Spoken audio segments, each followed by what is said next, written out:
Welcome to CME on ReachMD. This activity, titled Addressing Unmet Needs in Metastatic Uveal Melanoma, is jointly provided by the France Foundation and the Association of VA Hematology and Oncology.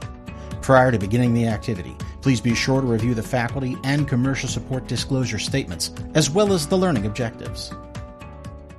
Hello, everyone, and thank you for joining us today to discuss addressing the unmet needs in metastatic uveal melanoma. My name is Marlana Orloff. I'm an associate professor of medical oncology at Thomas Jefferson University in Philadelphia, and I'm joined today by my two fellow expert presenters, Dr. Jesse Keller, assistant professor at WashU, as well as Dr. Gregory Daniels, professor of medicine at Moores Cancer Center in San Diego. So to get us started, I just wanted to talk through some of the learning objectives that we hope to hit today in our discussion. First being really differentiating uveal from cutaneous melanoma. So this is really where we often start in the discussion because often patients, when they present with their disease, it's very important to understand that these two distinct subtypes are managed very differently. Next, we'll go on to explain the importance of something called HLA typing in patients with uveal melanoma and what that means for their treatment decisions, and then go on to explain the mechanism of action of a novel bispecific TCR therapy that is specific to the HLA typing, so we'll be tying all that in, and then talking about interpreting the efficacy and safety of clinical trial data on the use of bispecific TCR therapies in patients with metastatic uveal melanoma. So as I mentioned, when we first start talking about how we're going to approach a patient with uveal melanoma, again, really important to understand that this is a distinct subtype. So this is our first section, two melanomas, two stories, why uveal is not cutaneous. So the origins of melanoma kind of span quite a spectrum. Only listed here are really cutaneous and uveal melanoma, but actually there's even other subtypes of melanoma such as mucosal, subungual, acral melanomas. But here really what I want the take home to be is just really distinguishing cutaneous from uveal. So we know that cutaneous melanoma originates from melanocytes in the skin. There are other types of skin cancers, but melanoma kind of being the one that we, think of as the most concerning. Uveal melanoma, however, originates from melanocytes in the uveal tract of the eye. So even though these two cancers, however, are originating from the same type of cell, melanocytes, whether or not they originate from the skin or the uveal tract can actually really drastically change their biology and ultimately the way that we manage these patients. When we talk about uveal melanoma, the uvea is made up of the choroid, the ciliary body, and the iris, as depicted in the diagram. So again, just to put these two subtypes side by side, cutaneous versus uveal, you can see that the incidence of cutaneous melanoma is much more than it is for uveal. Here you can see, about 23 per 100,000, but uveal being about 4.6 per million. We say in uveal melanoma about 2,500 new cases diagnosed annually, whereas obviously cutaneous much more. When we look at the pie, that is melanomas, cutaneous makes up about 80-90%, whereas uveal is, we typically say somewhere around 5%. Cause of cutaneous melanoma, we certainly know that UV radiation, UV damage plays a role in most, but not all. Uveal melanoma, we don't have a cause. It is unclear about why this originates, at least from a kind of epidemiologic environmental type standpoint. The mutations that drive the two tumors are distinctly different. So in cutaneous melanoma, we think about things like BRAF, NRAS, NF1, KIT.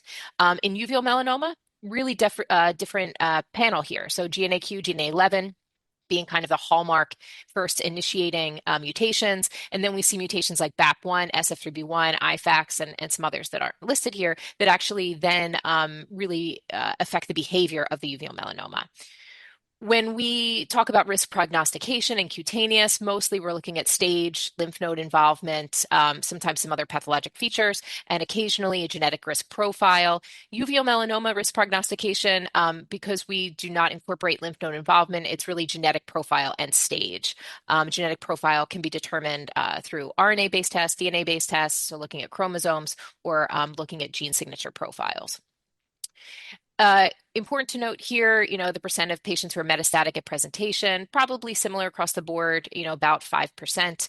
But the spreading patterns are also very distinctly different. So again, in cutaneous melanoma, we have concern about it traveling to the lymph nodes as well as other organs. Uveal melanoma, for reasons that we haven't totally ironed out, though there are some clues, the first place it likes to show up close to about 90+% of patients is the liver, but certainly it can affect other parts of the body, including lung, bone, other soft tissues.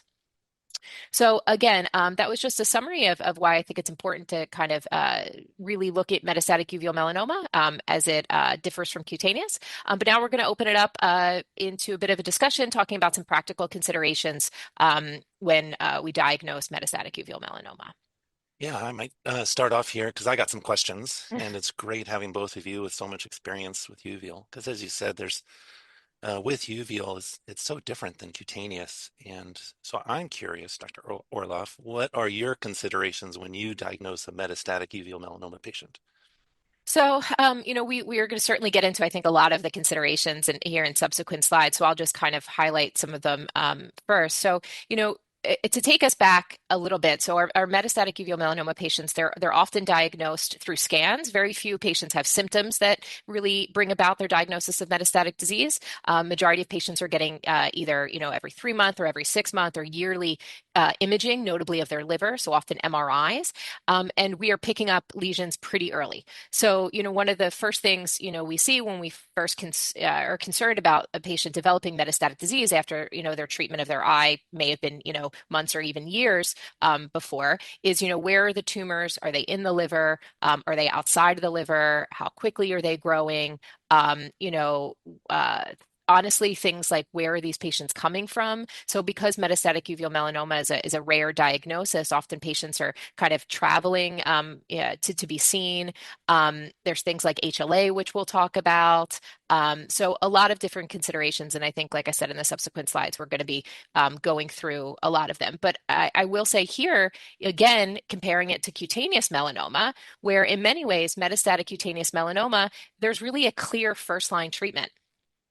Most patients getting, immune checkpoint inhibition and some other things. Whereas in metastatic uveal melanoma, I think, as we'll discuss, there's a lot of things that we need to consider when deciding, how we're going to, treat after diagnosis. Yeah. Well, I'll flip it over to Dr. Keller because he has both an academic and a VA center. And how do you help your patients navigate through this diagnosis? Yeah, thank you, Dr. Daniels. That's a very good question. I think Dr. Orloff hit really a bunch of the key points. Many times, obviously, this new diagnosis of metastatic uveal melanoma is just an emotionally very difficult finding. But many of these patients, as Dr. Orloff mentioned, have had much prior experience with uveal melanoma based on the fact that our stratification processes in terms of the risk of recurrence are really so very effective and informative currently.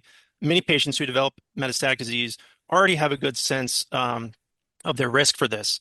Nonetheless, there's a lot of discussion about what this means when this disease spreads. It is a very serious and unfortunately not curable situation.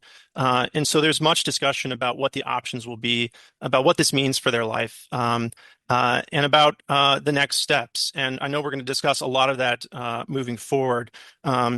Certainly within the VA setting, we oftentimes, as this is a rare disease, we'll discuss access to clinical trials, which is a key part of the care of patients with metastatic uveal melanoma, particularly as we will find because maybe a little half or more of our patients will not have immediate access to a potentially FDA-approved indication in the frontline setting. And so there's a lot of discussion that goes on, both about the emotional situation we're in, about what this means for a patient's life, about the kind of unfortunately intensive care that they may require as we proceed through this. Jumping here now to treatments, we've started to kind of say, okay, we've diagnosed our patient with metastatic uveal melanoma. What do we do next? So, interesting kind of in this disease now, there is a bit of a kind of a break point regards to a blood test. So blood HLA testing that can actually determine if patients are eligible for a certain treatment that is FDA-approved systemic therapy for uveal melanoma. So, here again, newly diagnosed patient with metastatic uveal melanoma, we're going to want to look at blood HLA testing, also getting things like comprehensive genomic testing, looking for other mutations that don't necessarily drive treatment the way it does, say, in cutaneous melanoma, and then really discussion in a multidisciplinary tumor board.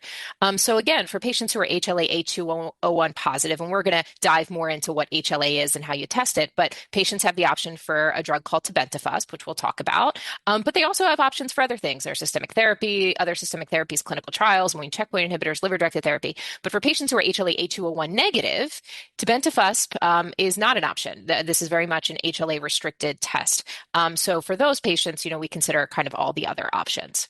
I started to allude to this a bit ago, thinking about the kind of considerations that I think about when I'm when I first see a patient with metastatic disease, thinking about things like HLA status, site of metastatic disease, how quickly the tumors are growing, the tumor burden, whether or not clinical trials are available, and then kind of what I call logistics. So, Dr. Daniels, after diagnosis, how do you discuss available treatment options with your patients? Yeah, so thank you. Usually, as Dr. Keller mentioned, patients come in with this diagnosis and they know whether they're high risk or low risk and have already had some of these discussions ahead of time. Because as you alluded to, Marlana, that, some of the patients we're watching pretty closely because their gene expression profiles put them at such a high risk. And those patients all actually have already tested them for HLA-A2 and had some discussions with them ahead of time.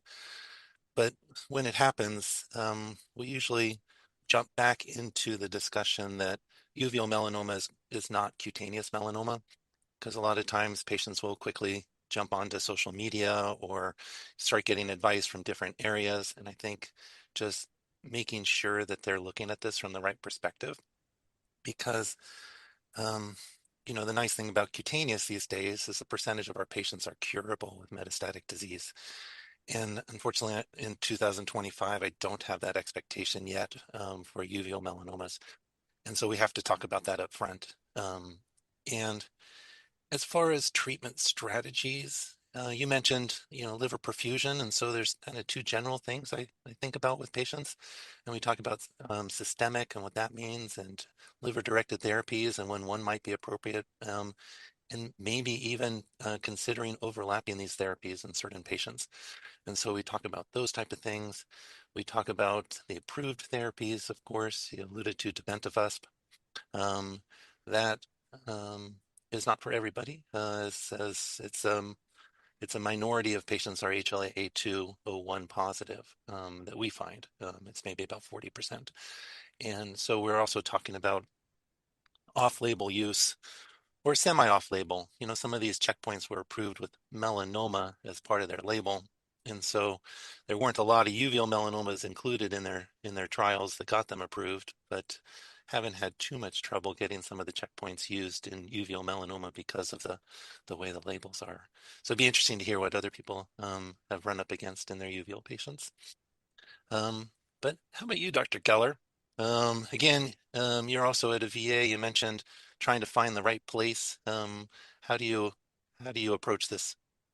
Yeah, it's within the VA system, as with any healthcare system and any hospital, the capabilities of a single hospital depend a lot upon the staffing, the location of that hospital. And of course, the VA is broad and spread out over a very large geographic scope and has a very, very big responsibility in terms of the care for many millions of veterans. We have the ability, certainly within the VA systems, to provide many of the treatments that have sort of been co-opted into uveal melanoma, such as immune checkpoint inhibitors. In some cases, classic chemotherapy can be given if that's the right point for the patient. Those kinds of treatments almost certainly can be provided at any VA that has oncology services. When we talk about some of our newer treatments, such as tebentafusp, and some of the more sort of not necessarily novel, but interventional approaches such as liver-directed therapy, which can be provided in a various different mechanisms, such as chemoembolization or radioembolization or even immunoembolization. These things are, I would say, more variable in terms of their availability or use at any certain VA. A lot of times what will be performed or what will be done is that patients will be sent out into the community through a community care referral, which will allow patients to receive these more advanced or specified treatments at a larger, maybe academic center or tertiary care center. Certainly for tebentafusp, which we'll be talking about extensively here, this can be given within the VA system, but very often because of some of the unique toxicities that can occur, this can be maybe started at an outside facility and then the patient's care brought back within the VA to continue that treatment. Yeah, well, maybe Dr. Orloff, what after you get a referral for a new patient, how do you integrate them into your practice? Yeah, so I should have, I think, as I introduced us, kind of explained, I'm the kind of one non-VA, so we were fortunate to have both our other experts here very closely affiliated with VAs. I am not actually affiliated with a VA. However, we do see a number of VA patients. So I'm in an institution where we're a bit unique in that there are actually 3 medical oncologists that almost exclusively see uveal melanoma along with interventional radiologists. And once a week, we have a multidisciplinary conference where we see new patients and as well as old patients reviewing imaging and discuss treatment options for these patients.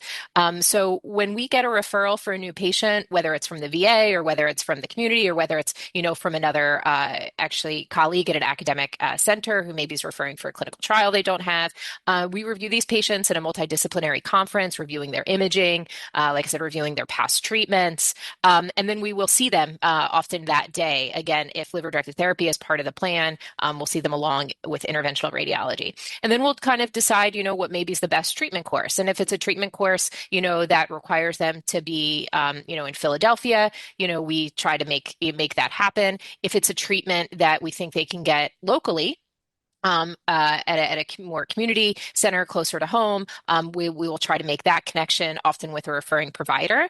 And if it's a VA patient, very similar. We will often coordinate care with their physician at the VA to try to get them the treatment they need.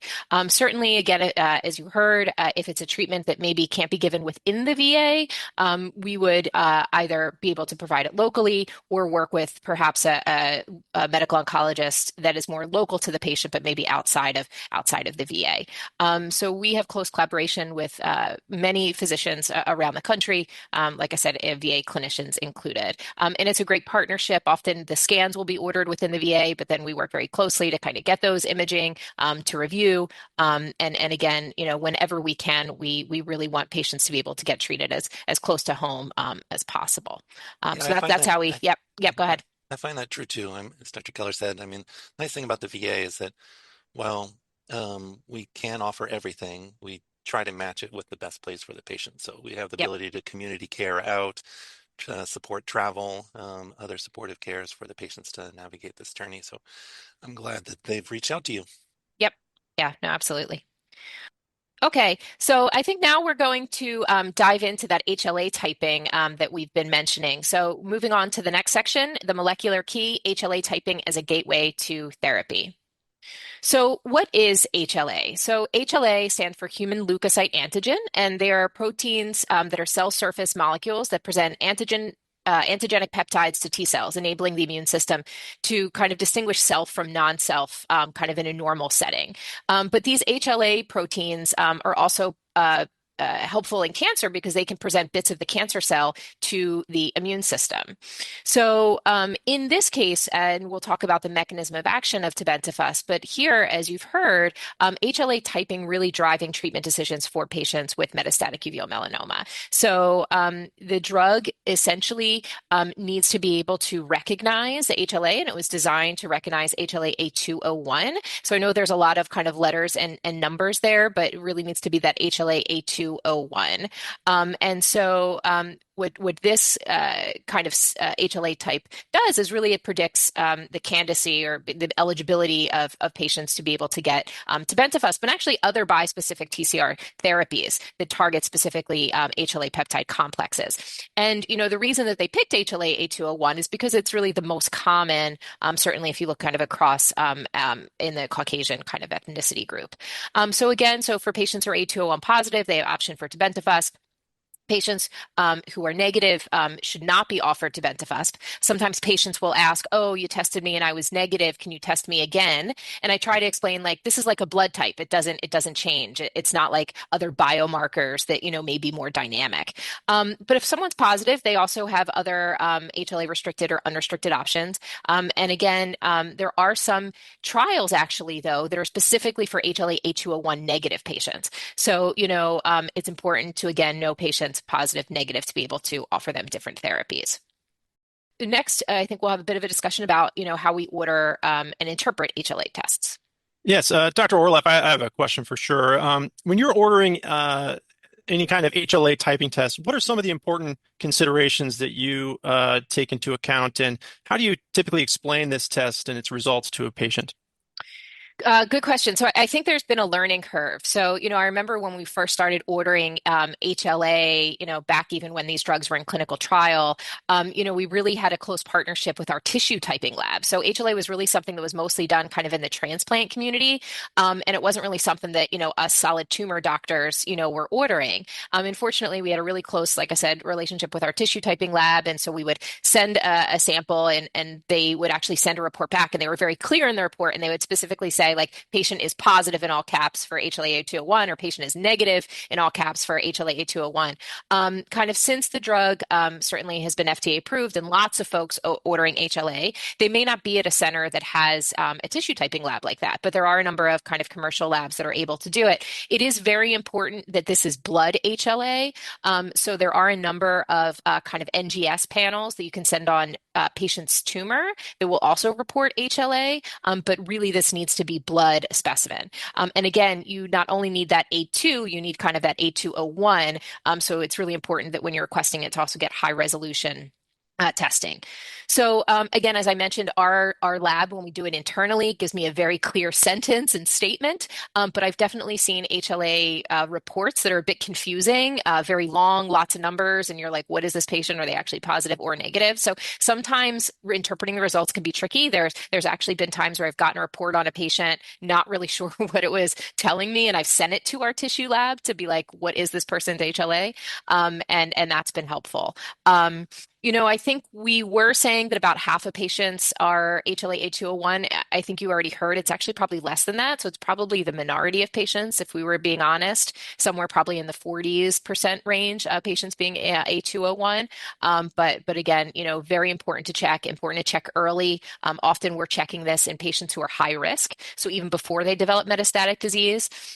And, the way that I explain it to the patients is such, like we have a drug that is, approved, but, the way the drug works is it's kind of like a lock and key and it needs a certain HLA type, to be able to work. And so, with that, lots of patients want to know their HLA. They want to know kind of if something were to develop, metastatic disease were to develop, what their options are. So I guess, Dr. Daniels, are there any differences when you're testing this in patients within the VA population? Yeah, I'll just say I concur with everything that you said. It's not really that much different. We have a pretty diverse population here in San Diego, and so we'll screen similarly. And what I do is I order a high resolution HLA typing. So if you order HLA A2 present or not, that doesn't quite get you across the finish line because they could be A2 present, but there are a couple other alleles. There's the O2, for example, and so you got to get that high res, and so that's how we order it at our VA. Okay, Great. And I would say just very briefly, here that, we're not going to talk about it today, but, there may be other drugs or other approaches in development that will actually be expanded to other HLA types. So, what I always say now too, and when I'm certainly documenting a person's HLA, not enough to say they're A201 positive or negative, but certainly if they're, say, HLA A25 or some of the other more common ones, important to have that somewhere in the patient record, because there may be other HLA restricted drugs coming down the pike that are not specifically to A201. Yeah, we put it right in the clinic note, Perfect. so it's never lost. Yep. All right. All right. So moving on to our next section. So really talking about how these drugs kind of work. So redirected immunity, how bispecific TCRs, so rewire T cells against metastatic uveal melanoma. So, Dr. Keller, when you're talking to patients or even other, say, physicians who are not familiar with tebentafusp, how do you kind of describe it to them, and who, in your mind, is it really indicated for? Yeah, thanks so much. So tebentafusp is a T cell receptor bispecific that targets GP100 and CD3. But typically, the way I describe it to a patient is very visually, and I tell them that this drug sort of grabs onto a melanoma cell with one arm and then a T cell with the other, and just brings them close into contact to allow these T cells in your immune system to do the job of attacking those cancer cells. And obviously, as we've discussed, this is an agent that is indicated for metastatic uveal melanoma patients who are HLA A0201 positive. So that HLA testing, which we've discussed and gone over so much, is vitally important for the indication for this agent. This is the only FDA-approved drug for patients with metastatic uveal melanoma, and so it's a key part of our discussions with all patients who develop metastatic uveal melanoma during their course with this disease. Dr. Orloff, in your opinion, what should clinicians consider when determining eligibility for tebentafusp? So I think the two main things we've said, metastatic uveal melanoma and HLA A201 positive. But I think as we're going to talk more in a second about kind of the administration of tebentafusp and the side effect profile of tebentafusp, this definitely is a drug that may not be appropriate for everyone for a couple of reasons. So it requires weekly treatment, first 3 doses given in the hospital. I don't really like to think about it as patient eligibility, but there's some patients who, may not be able to show up for a weekly therapy. And so that's always a consideration. As part of the side effect profile, as we'll discuss, it could be hard on some folks, something called cytokine release syndrome. So if someone has significant heart issues or a lot of other comorbidities, sometimes we get concerned about the administration of tebentafusp, making these patients potentially a more complicated situation. But I don't think any of it's an absolute contraindication. We just need to be very careful. Okay, so we heard already kind of about how we explain, the drug to patients, and here is really just a schematic of kind of really what this looks like on a deeper level. So you can see in the middle there that kind of blue globular thing with a little coil on the end. That's really the ImmTAC of tebentafusp.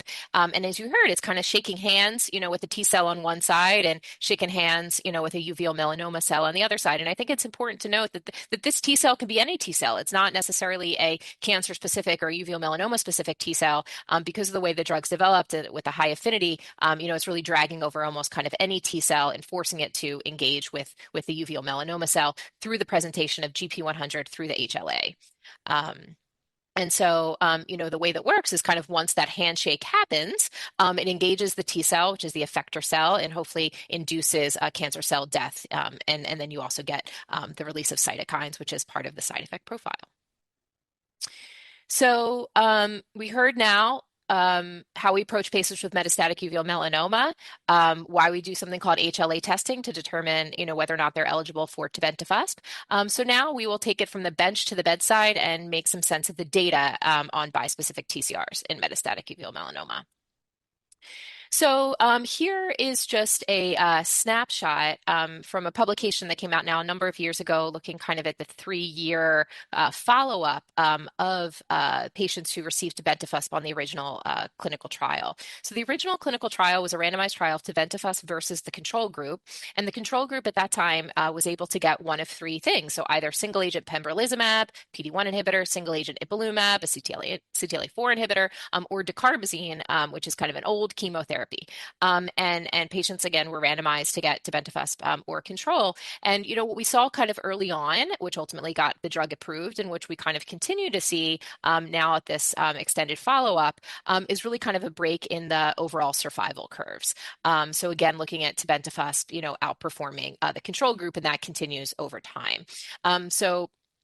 Really just taking a couple of snapshots of this data. We're looking at median overall survival of 21.6 months for tebentafusp versus 16.9 months for the entirety of the control group, not necessarily parsed out on what they got, but the majority of patients in the control group did get single agent pembrolizumab with a 3-year overall survival rate of 27 with tebentafusp and 18% with the control, and hazard ratio of 0.68.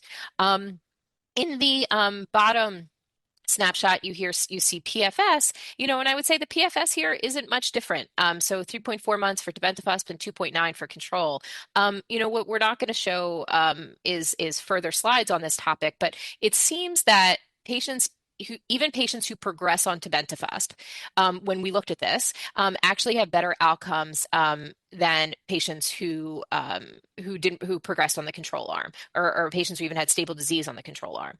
So it's this upfront progression with tebentafusp, and then it looks like kind of the curve split a bit, that even if you get progression, these patients still kind of generally do better. And then it's a phenomenon that we see in immunotherapies, whether or not it's the true kind of pseudo progression you see early on, or it just takes a little while for the drug to work. But certainly it seemed like any exposure to tebentafusp, even if there was kind of early progression, patients ultimately do better.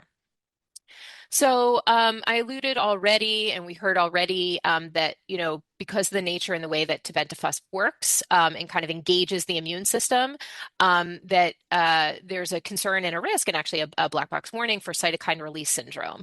And this actually concern is why the first 3 doses, as we'll see, of tebentafusp requires at minimum a 16-hour observation, which ultimately ends up being kind of an overnight OBS admission. And so interestingly, though, even though we can see cytokine release syndrome very commonly, it's usually early, and it decreases in severity over subsequent doses. So you can see here, 89% of patients really having any grade cytokine release. Important to note, very briefly, that grade 1 cytokine release is just fever alone. Grade 2 is often fever plus either kind of hypotension or hypoxia, but responding to like some fluids or just some supplemental O2. And then we're talking about grade 3, when not responding to fluids, needing blood pressure support or needing, even more supplemental oxygen. And then it goes on. So again, grade 1 really just being fever only. So that's really the bulk of a lot of what the CRS is.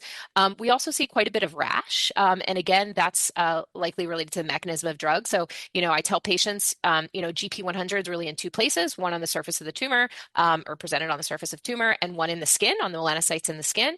So a lot of times what we see, especially with the first 3 doses, is the immune system essentially getting dragged to the skin, causing a pretty decent rash, itchy, burny, almost like a bad sunburn. But we really only see it with those first 3 doses. And even when it does happen, it's normally only present for about 24, 48 hours. We can see other things, chills, nausea, like I said, the hypotension, which would be part of the cytokine release. And then over time, so if patients are on these drugs for 6 months or more, essentially, I often say to expect to see kind of what we call melanocyte-related adverse events. So that's normally hair color changes and skin color changes, so whitening of the hair, eyebrows, and eyelashes, and things like vitiligo is often also what we can see. And here again, just on the left, just to be complete, is the investigator choice arm, and that we really just pulled out the ones that we commonly see with tebentafusp. There wasn't really overlap. What you're really going to see the investigator choice here is the immune checkpoint inhibitor toxicity. So I mentioned this already. It is a kind of stepwise 3-week dose escalation, minimum of 16-hour observation. Patients come in, get 20 micrograms, then 30, then 68. And if they do okay, then they will continue with 68 micrograms as an outpatient. Most of the side effects the patients experience. They experience those within the first 3 doses. If patients do run into trouble, so having a persistent grade 2 or a grade 3 CRS or something else going on, you will often kind of give intervening steroid and then not escalate them and kind of give them the same dose the following week, often with steroid pre-medication. Then once they get through that, then you can escalate the dose. So the inpatient dose escalation, can be a bit nuanced that I think we'll talk about here in a minute in our discussion. Well, that's what's top of my mind since you've given so much of this. Maybe you can share some pearls about how tebentafusp you handle the administration and pre-infusion considerations. The way that we do it is, we bring patients essentially into the hospital, check labs, make sure they're all good. We start fluids kind of the second that they show up. We find that even just starting 150 cc's an hour fluids when they show up seems to kind of like fill the tank, so to speak, and we don't see a whole lot of hypotension subsequently.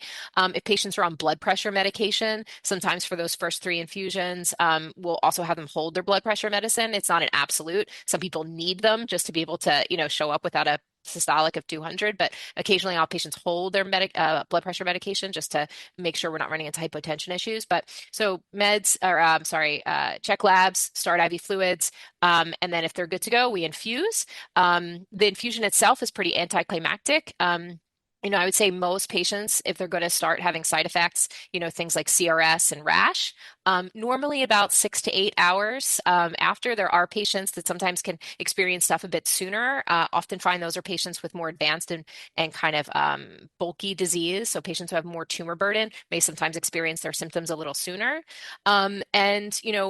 For me, I think the most common thing is rash first. So a little bit of itch, a little bit of tingling, then the fever, then the hypotension, and, then, managing it from there. So once they do have a fever, we actually increase our vital sign check. So it should be Q4.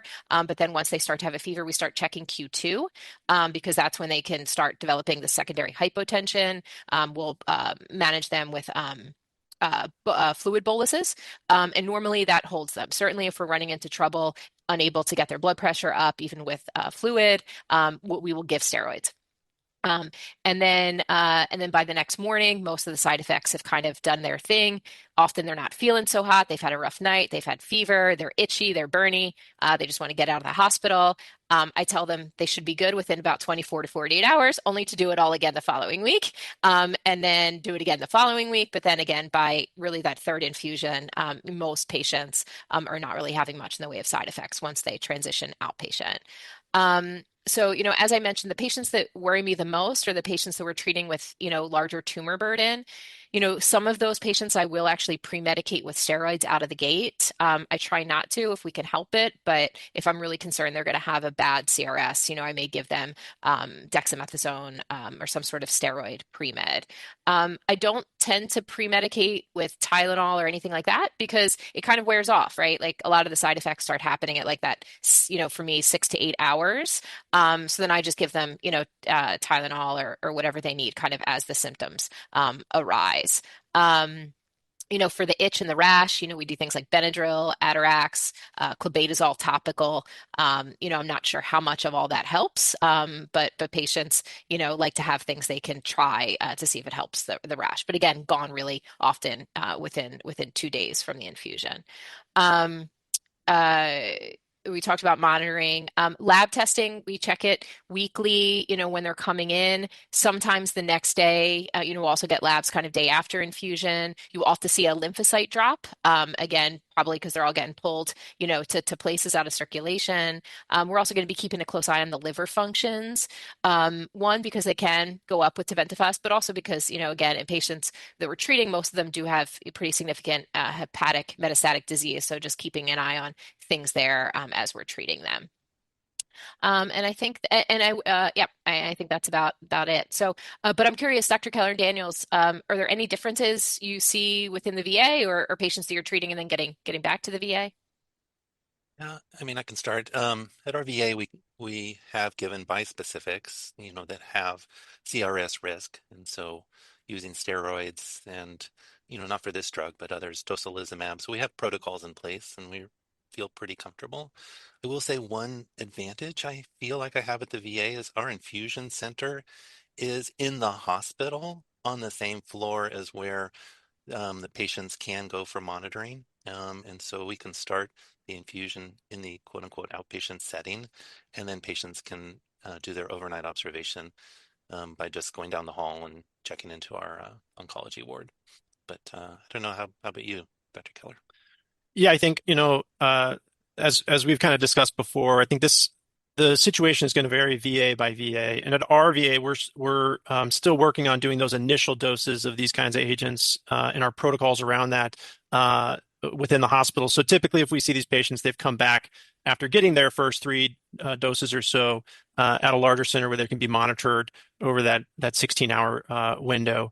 But in general, I think that we're going to see the same side effects, the same issues. Sometimes some of our VA patients may have a few more of these comorbidities, that high blood pressure, these other things that that are going to impact care and treatment some. But in general, I think the approach is very similar, but probably varies. And I think that there's probably going to be variability based on provider comfort with these drugs, as well as the patient's comfort level and willingness to travel. But I think in general, we see much the same thing. After the patients are being transitioned back into VA care, are there any other adverse events, or what else are you monitoring the patients for at that time?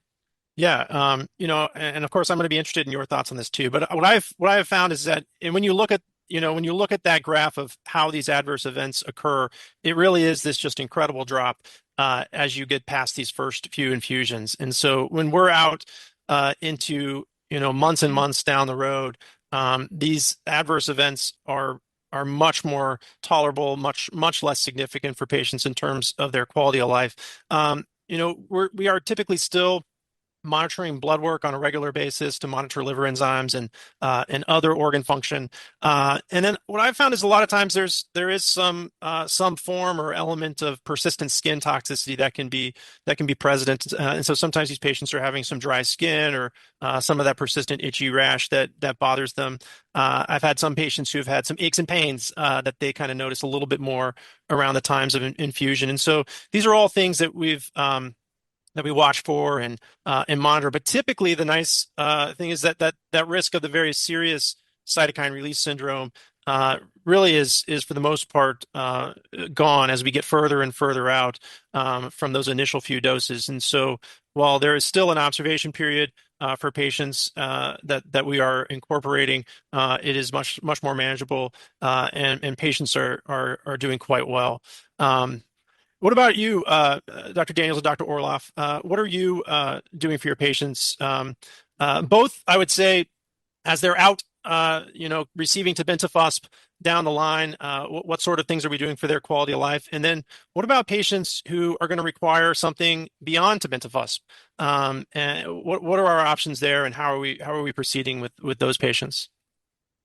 Yeah. Okay, I'll jump in. I think unfortunately, almost every patient's going to need an additional option, because as Dr. Orloff showed us the curves, that patients do well with tebentafusp, get a benefit, but most will need another line of therapy. And I think it should be another show unto itself to talk about, those other options. But that's when we bring in the combination checkpoint inhibitors. There's been some recent studies looking at the activity of the Opdualags, the Ipi-Nivos, how do you combine them with liver-directed therapies, some interesting things that are still developing. So I always also put on the plate clinical trials. So going back to community care referrals, we can send them across country if needed in the VA system. And so just trying to work with patients to see what works for them for clinical trial opportunities. I don't know. What do you think, Dr. Orloff? Yeah, so I'll even take kind of that first question I think that Dr. Keller mentioned, which is just, what are we doing for these patients who are maybe on the drug for, months or years? I do think sometimes it can be a challenge for these folks, showing up weekly for their treatment.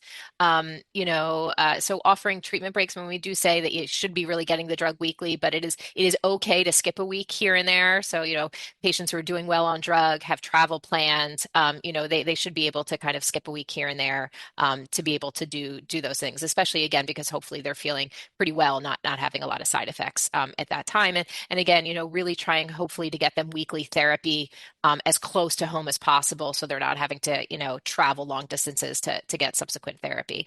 But I think Dr. Daniels again very correctly showed, that we're not curing folks necessarily with this. I didn't necessarily show slides looking at things like overall response rate and stuff like that, but it's not making the cancer completely go away. We've certainly had patients on these drugs for many years. We see a few of those kind of at that tail of the curve. I think we were wanted that tail of the curve to be a bit higher.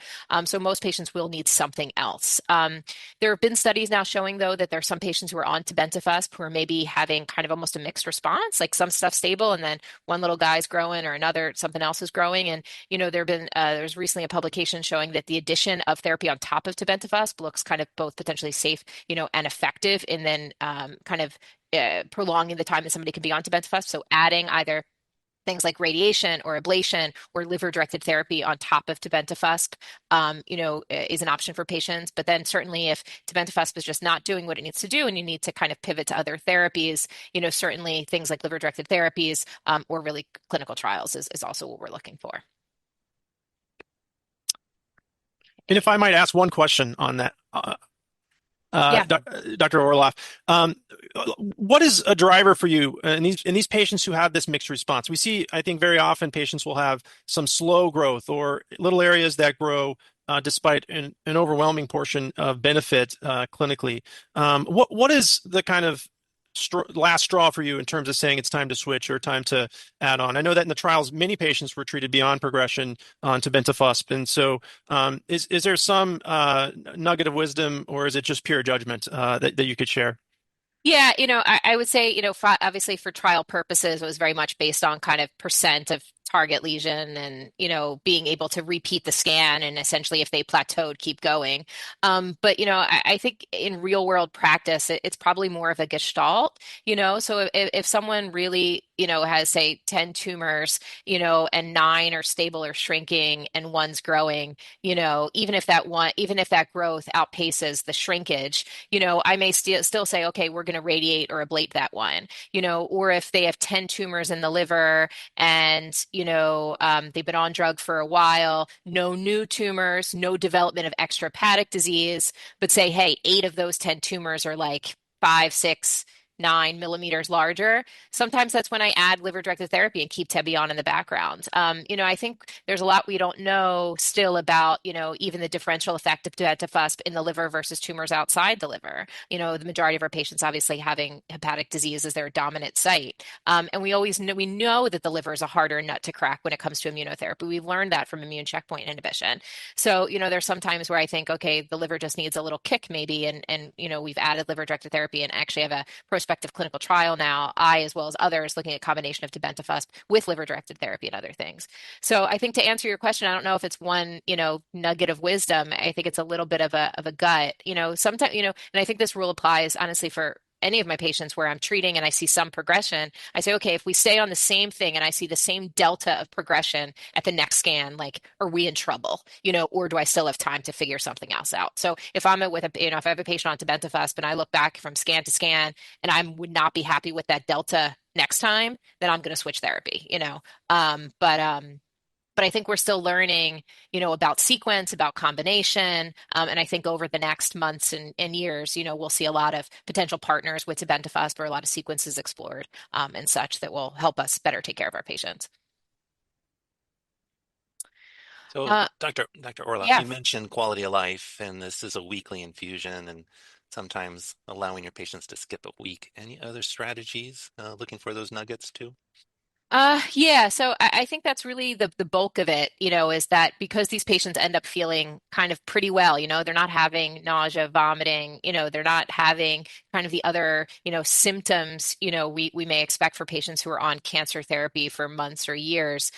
We want them to be able to be, living their best lives. So, being able to get them treatment as close to home as possible, to make it as convenient as possible. So, often if patients are on this therapy for a long time, we have built, at least as part of our kind of program policy is that they don't even necessarily need to see like a physician provider. So, it can be a lot for these patients to, maybe travel to one office, see a physician, then travel to the infusion center, wait for their drug, get infused and go. So we try to make it as kind of seamless for our patients as possible. And so often, if they need a check-in, often one of our APPs will see these patients chair side, just to check in and say, hey, how things are going. We don't necessarily check labs, weekly once they're out a little while. So again, really trying to make it as seamless for the patients. And then again, I think setting expectations. So, it's hard when patients are doing so well on this drug for so long and, feeling well. But again, as we've said, often the tumor will grow. And so, setting those expectations that, we, I think may need, to do something else at some point in time. But often it's a slower, I would say, runway. I think we certainly have drugs that once a patient's progressing, you have like very little time to make a decision. I think progression on tebentafusp, often there's a bit of a runway where you can start to have the conversation. And then also, I think, like I said, the other kind of long-term side effect I always remind patients of, so they're not alarmed, is the graying or whitening of the hair, eyebrows, and eyelashes, and then also sun sensitivity because of the vitiligo, and the hypopigmentation. So just being, really careful, in the sun as well. So, I guess we are a number of years out now. It feels like yesterday, when tebentafusp was approved, but we're out now, many years. So Dr. Keller, how has the approval of tebentafusp changed how you provide care to patients with metastatic uveal melanoma? I know for, folks who were in the field for a really long time, it was like, oh my gosh, finally something. But curious how it's, really changed your kind of treatment algorithm for patients. Yeah, I mean, I think obviously it's been a great benefit to many patients, and it's been wonderful to be able to offer something to those patients who qualify that has a known overall survival benefit, and it has been excellent for many, but obviously there's still many for whom we need to do better, and so. We continue to try and look for new ways to treat this difficult disease, but it's definitely become, for those patients who are eligible, my typical frontline choice for patients. There's always a little discussion, and I'm happy to hear thoughts and back and forth on how we sequence these many treatments, and I think that's probably a talk and a long conversation on and of its own. But in general, for those who are HLA A0201 positive, this is the frontline pick that we in my clinic are using. And we incorporate, as you've mentioned, these other older treatments that we've used for years into that treatment paradigm as we feel necessary on a personalized basis. But it's been great. Obviously, when you look at the data, I believe the median overall survival was about 22 versus 17 months or so in the 3-year overall survival reports that they published. So it's great to tell patients that we have something that's going to help them, and to be able to offer that to them has been just a wonderful experience for us and for the patients. What about you, Dr. Daniels? How do you provide continued support for these patients, both on treatment and after therapy? Yeah, similarly, we try to look at time toxicity. As Dr. Orloff mentioned, anything we can do to minimize points of contact that really, once you're on the medication for a while and tolerating it, patients do very well. So we also utilize at the VA a nurse practitioner. We have case managers, social work, because this is impacting sometimes, how they're getting along with their job. So I have less of an option for doing a weekend infusion at the VA, whereas I do at the university practice. So having to, again, just try to manage the time toxicity. We also don't draw labs every week. And even when we draw a lab, we don't have to wait for the results. We can just keep them rolling because they're getting treated and seen potentially on a weekly basis. And at the VA, we community care to other supporting things, as well as I know the manufacturer has a patient support program that we always alert patients to. So, well, I think, we've talked about how we coordinate between VA and academic centers. Any other points about initiating care for tebentafusp with the VA you want to talk about, Dr. Orloff?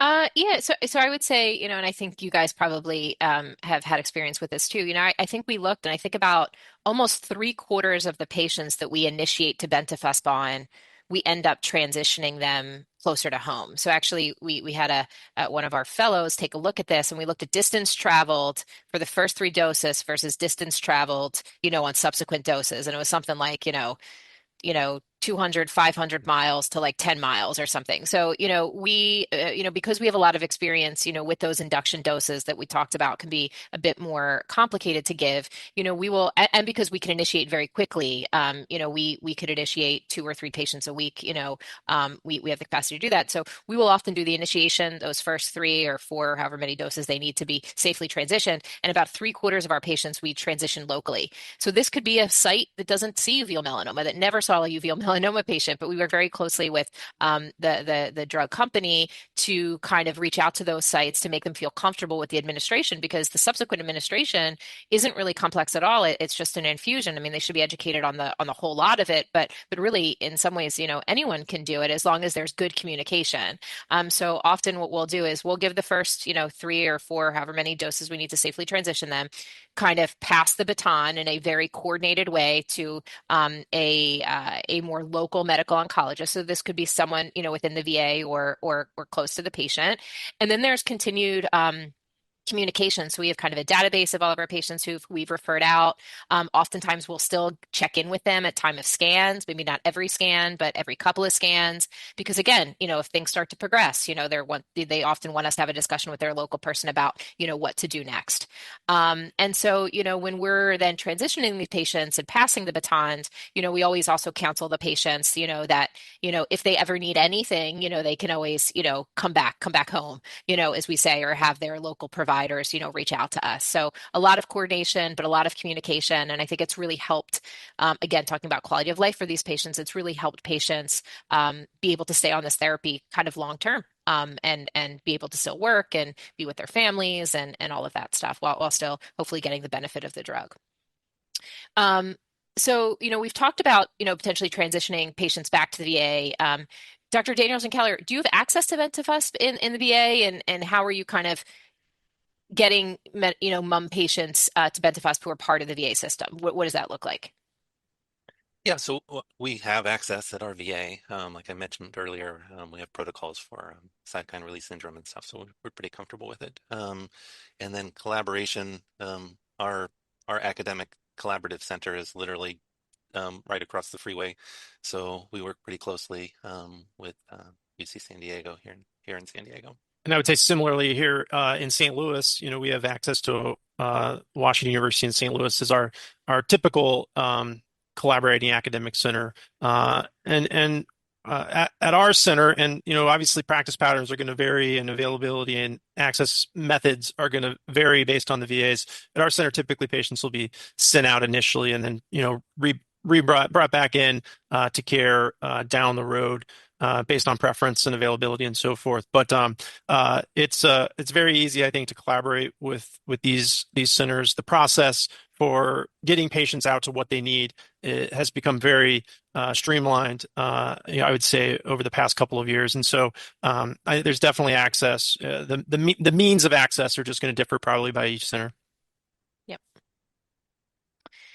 So we've already started to allude to the fact that, number one, potentially more than half of our patients are HLA A2 negative, which means tebentafusp is not an option.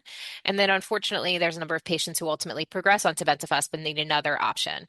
And what we have here is really just a snapshot of some of kind of the more active clinical trials in metastatic uveal melanoma. This is in no way kind of complete. There's a lot of things ongoing, but these are kind of what I would consider kind of the more widely available clinical trials, most of which are actually global, or even in the kind of the randomized, phase 3 phase, which is, really looking to see, is this drug a drug that we could then potentially also get approved and be able to offer patients. So they really span, immunotherapy to targeted therapy to liver-directed therapy to other types of kind of HLA restricted cellular therapies to we call epigenetic therapies.